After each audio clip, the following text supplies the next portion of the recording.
Hey guys, this is Nick and welcome to my Linux experiment. And in this video we're going to talk about choosing your distribution.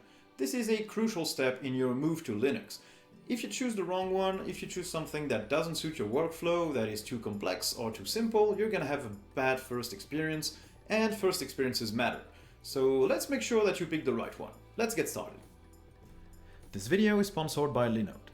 Linode provides Linux servers that make it super easy and affordable to host your own app, website or service right in the cloud. The interface is really easy to use and you can start your own server in just a few clicks. The best part is the one-click apps. Linode has a lot of services you can install on your server with just a click, like OpenVPN.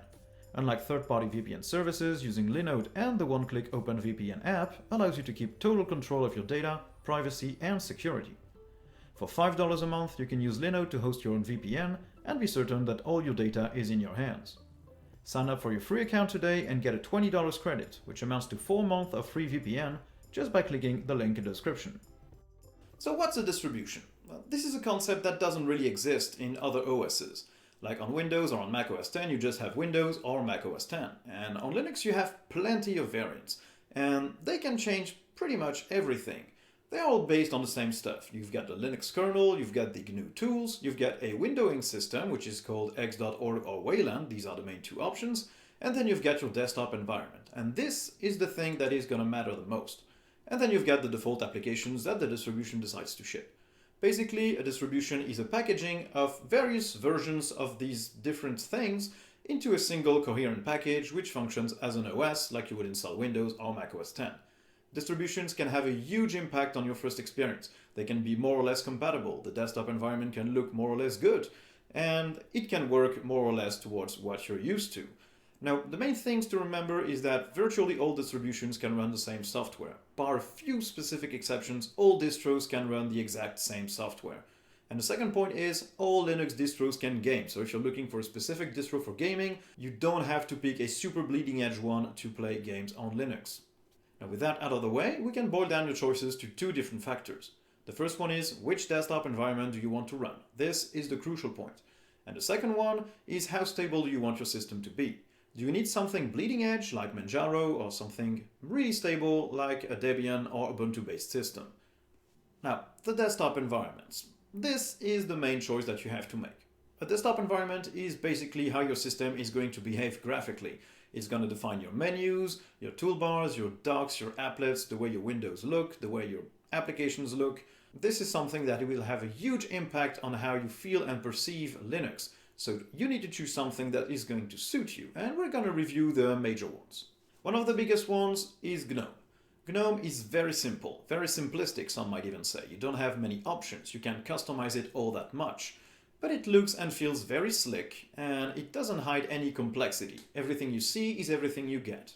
It's free to handle once you've spent 5 minutes with it, and it's all based on the concept of activity. You have your little activity hot corner in the top left, and once you click that, you can see all your applications, all your favorites, all your open windows, all your virtual desktops.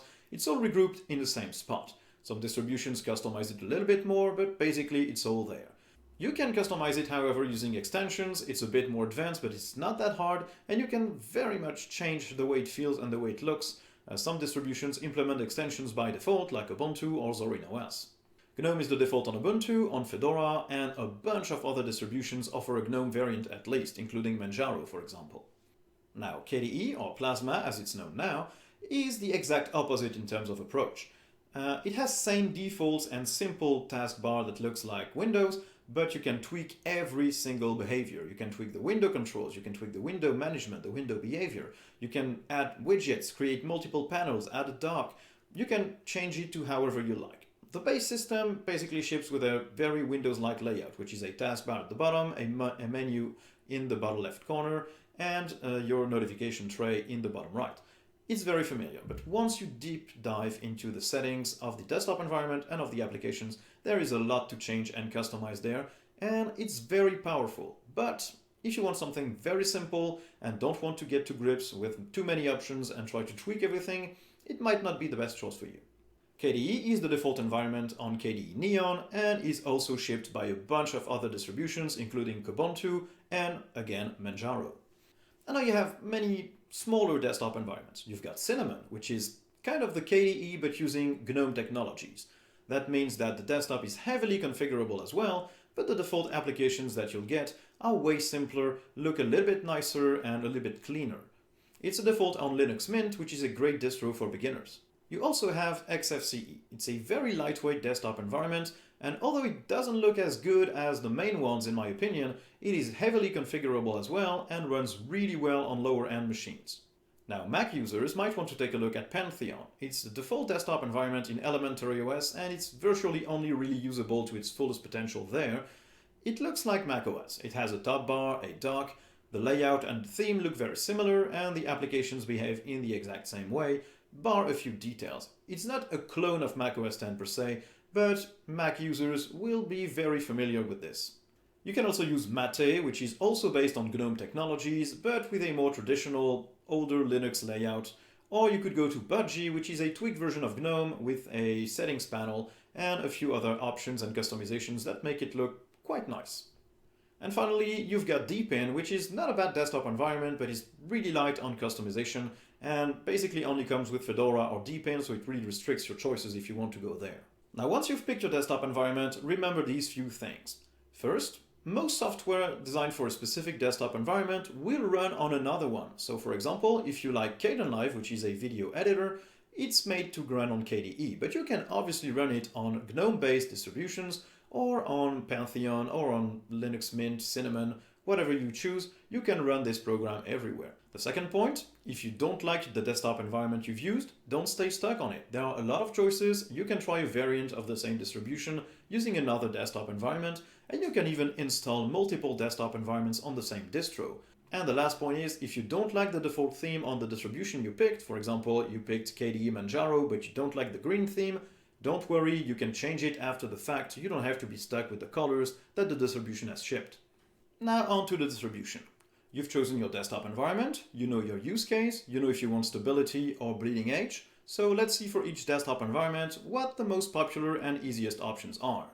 If you've chosen GNOME and want stability, your main options are Ubuntu LTS, which is a long-term support version, or Fedora if you're allergic to anything that is not open source software. If you really don't like the Ubuntu Orange, you can also go with the implementation that Zorin OS makes. It's based on Ubuntu LTS, which means it has a very stable base, but it customizes the GNOME desktop in a way that looks more familiar to Windows users and looks a little bit more modern. If you've chosen GNOME and want the latest software available, I'd recommend you go with Manjaro GNOME. Manjaro is what we call a rolling release. That means it doesn't have specific versions like Ubuntu, which releases one every 6 months.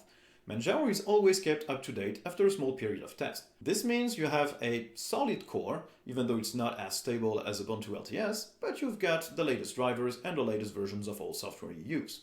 If you want a healthy middle ground, I'd recommend you go with the latest version of Ubuntu. Ubuntu has two main versions, the LTS one, which is the long-term support, which can be a bit older but is super stable, and it also has the current one, released every 6 months. At the time of writing, the latest one is 19.10 and 20.04, which is a LTS version, is right around the corner. It will release in about a month. If you pick this, you'll get a stable base because Ubuntu tends to be pretty stable, but you'll get a little more up-to-date software than the LTS. And since Ubuntu uses GNOME as a base, you'll get the latest version of GNOME as well. Now, if you're willing to go with this route, with the latest updated version of Ubuntu, you can also go with Pop! OS. It's a distribution that is released by System76, which is a hardware maker, but it doesn't only work on their hardware, it works on every single computer that can run Linux. It looks a bit more modern, and they have added a few tweaks and improvements that make gaming a little bit easier to set up on your machine. Now, if you've chosen KDE and want to go the stable route, your option is KDE Neon. You get the stable Ubuntu LTS base, on which they've built the latest release of the KDE Plasma desktop environment. This means that you get a rock-solid system with the latest version of your desktop environment and all the applications. Since KDE Neon is based on Ubuntu LTS, all available online tutorials applying to Ubuntu LTS will probably work 100% fine with KDE Neon as well, which is a big plus.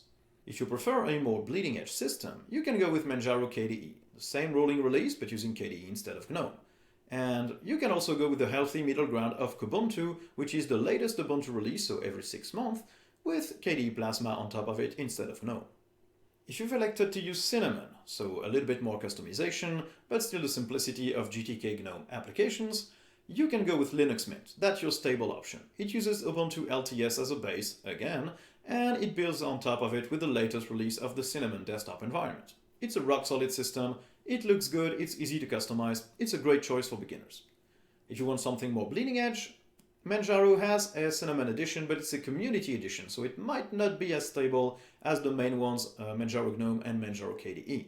Now, XFCE has less choices, but for a stable route, I'd recommend you use Ubuntu, which builds on Ubuntu but with the XFCE desktop environment instead of GNOME or KDE, or you could go with Zorin OS Lite, which is once again based on the Ubuntu LTS stable base, but uses a nicely customized and very good looking XFCE desktop environment.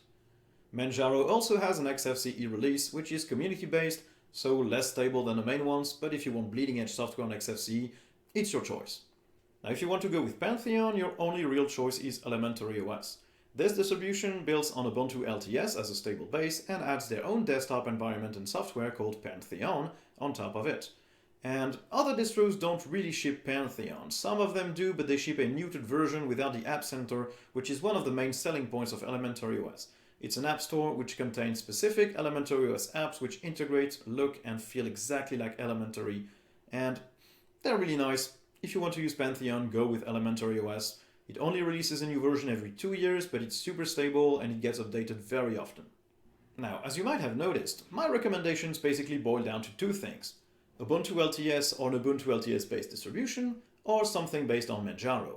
And there are very simple reasons for that. Well, the first reason is Ubuntu is the biggest distro out there.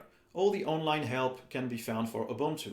Mainly if you look on Google or any other search engine, you'll often get more results looking for your query followed by Ubuntu than the same query followed by Linux. Even if you use something Ubuntu based and not Ubuntu per se, you will still get all the benefits from the Ubuntu online help because most tutorials will apply without any changes to your own system. As of bleeding edge, why go with Manjaro and not something else? You could go with Solus using Budgie, or you could go with the plain old Arch. But Manjaro for beginners is a lot easier. You can install it super easily. It has tons of software available because it has access to the Arch user repository, which is basically user-made packages for virtually 100% of Linux-compatible software. And it also has a lot of online help, even though it's a little less than Ubuntu. Now finally, the important thing to remember is you can change distributions. Once you've gotten familiar with one, you can install another one. You can try them in virtual machines. You can play with them, you can play with different desktop environments. Your first impression is important to make sure that Linux can work for you.